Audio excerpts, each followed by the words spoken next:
मरले से डर लगे सबही के, लेकिन मरले से डर लगे सबही के, लेकिन खतरा उठावल केहू छोड़ी देई का।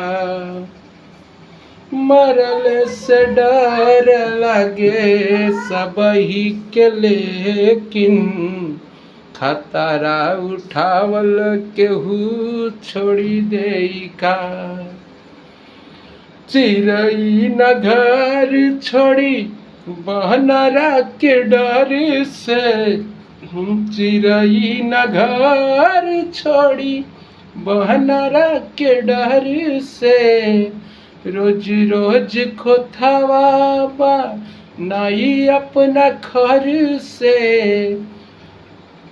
कि रोज रोज खोथावा बनाई अपना घर से।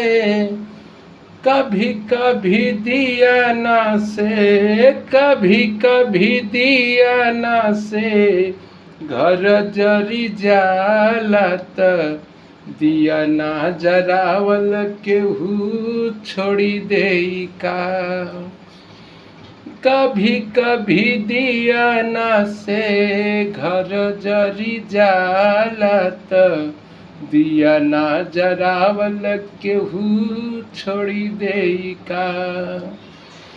मरले से डर लगे सबही के, लेकिन खतरा उठावल केहू छोड़ी देई का।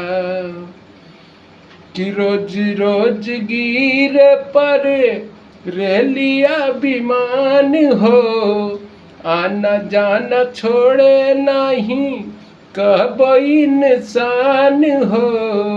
रोज रोज गिरे पर रेलिया विमान हो, आना जाना छोड़े नहीं कहबो इंसान हो। कभी कभी अध जल में, कभी कभी अध जल में, डूबी जाले नैया त नैया चलावल केहू छोड़ी देई का हो।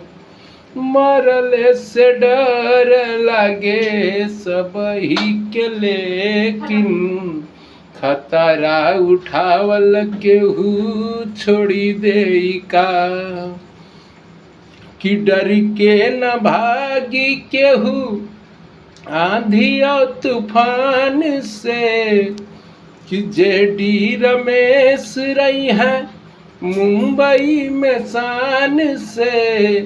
कि डर के न भागी केहू आंधी या तूफान से, कि जेडी रमेश रही है मुंबई में शान से।